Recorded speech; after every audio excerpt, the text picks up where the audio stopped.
Hello and welcome to this edition of Side Retired, the MLB podcast. It is Dylan, joined alongside Jack. Today we're doing a nice little short and sweet episode talking about a couple little things that happened around the league.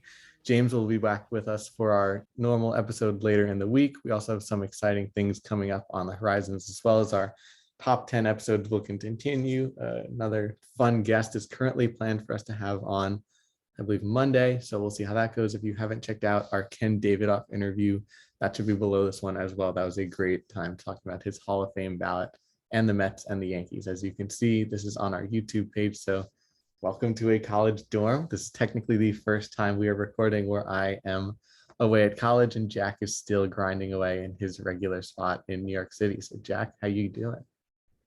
Good. Actually, New Jersey, not New York City. I'm not associated with that, but doing all right. Got some the most breaking news amid a lockdown is a retired player and a minor league manager signing. Which, well, great stories. I need some more. I need better news. So hopefully, this new proposal that's happening that Jeff Passan reported actually means something. All righty. Well, Jack did just mention the player coming over and retiring. So we will mention it. Jon Lester retired today, as you're hearing this probably tomorrow or yesterday. Finished his career solid pitcher, 200 career wins, which doesn't really mean that much anymore, but I guess it's a good benchmark. Probably put it on the shelf. Okay, I won 200 games in the big league, 44 WAR, three-time World Series champion, probably his most impressive achievement with the Red Sox, with the Cubs, five-time All-Star, NLCS MVP in that 2016 run. Just overall a really solid player. Red Sox fans, Cubs fans will love him. Who knows? Maybe his number gets retired one day. Probably not a Hall of Famer, but just in general thoughts on Jon Lester. He's overall like a solid career. Like obviously, you have to be a very good pitcher to last 16 years in the MLB. I mean, like you said, those stats you mentioned, while they're not like jumping off the page, having a sub 4 ERA over 117 ERA plus, and like you mentioned, a WAR of 46. That's definitely, he kept it along. He did. He's a very solid pitcher for the past, for his entire career.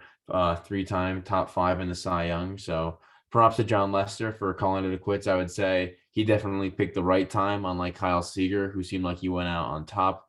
Lester, pretty much, he had a very subpar season last year with the Nationals and Cardinals. So I think it was the smart move by him to call it quits now before it got any worse. And you might see this happen where a couple of players who are in that veteran stage, 36, 37, Lester's even 38, where they're going to figure, maybe I'm not going to get a deal. I don't want to wait out the lockdown. Instead, I'm just going to retire now. So maybe you could see, you obviously saw Lester do that this week.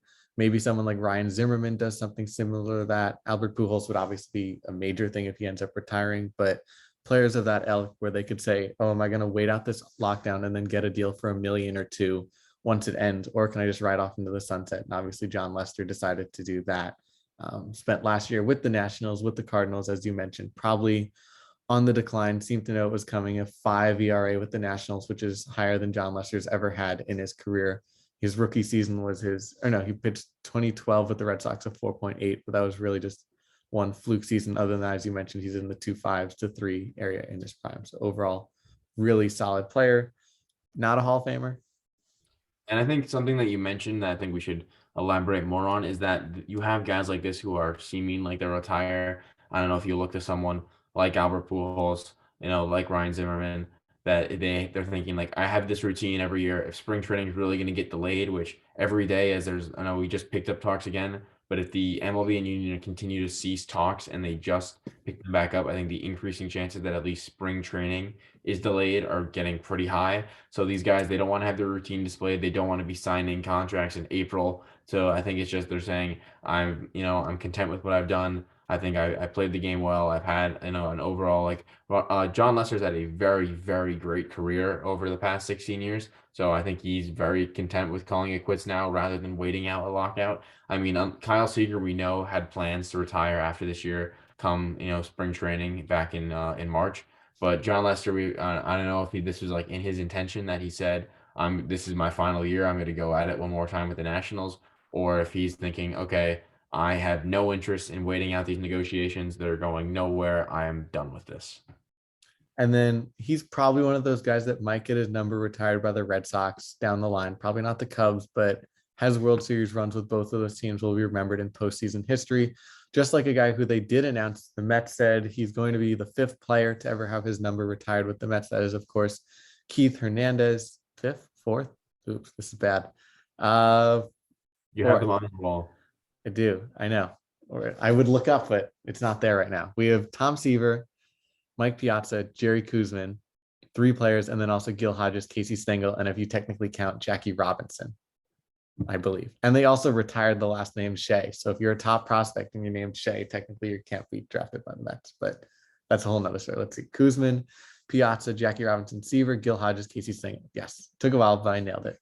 Overall, really solid player with the Mets. The Mets have already said we're going to go back and honor our history, something that they didn't really do under the Wilpon era. Last year, they retired Jerry Koosman, who was a key member of the 86 or the 69 team. And now Keith Hernandez, who is captain of the 86 team, gets his number retired. So anything you want to add about Keith? I mean, I know Hall of Fame has been a pretty big, prominent discussion we've had over the past couple of weeks. And I know Keith is sitting on the outside looking in right now, but I think you could definitely make a strong case, especially if you look at some of his peak years and the elite defense he had over at first. I think there's definitely a case that maybe later on the line, the veterans community does consider his, his application for the Hall of Fame. But overall, props to Keith. I mean, having numbers retired is definitely a very big accomplishment. I think it depends on the organization you're in because it seems like the Phillies have these obscured requirements, whereas I don't know what the Mets decision, but definitely seems like he's pretty beloved by all Mets fans, and then now part of the broadcast team that's very highly acclaimed on SNY. So good for him. I mean, nothing more really I could say. I don't follow Keith that well, but very solid career from him. And I mean, if you're looking on the YouTube, you can see there are stretches where he won the Gold Glove 6 consecutive years and then does it again 5 consecutive years later on in his career with the Mets. So overall, gold standard at first base. He won an MVP, 5-time All-Star, World Series with the Cardinals, World Series with the Mets, batting title, Silver Slugger, and now has his number retired with the Mets. And I believe is also on the Wall of Fame for the Cardinals because they have that nice display out in left field. Not 100% sure. Maybe he's in their Cardinals Hall of Fame. He is a Met Hall of Famer as well. But as you mentioned, not in the actual baseball Hall of Fame. So Keith Hernandez, well deserved. That does spark the conversation. And maybe I probably have more to say on this than Jack, who isn't a Met fan, but Mets fans are getting greedy.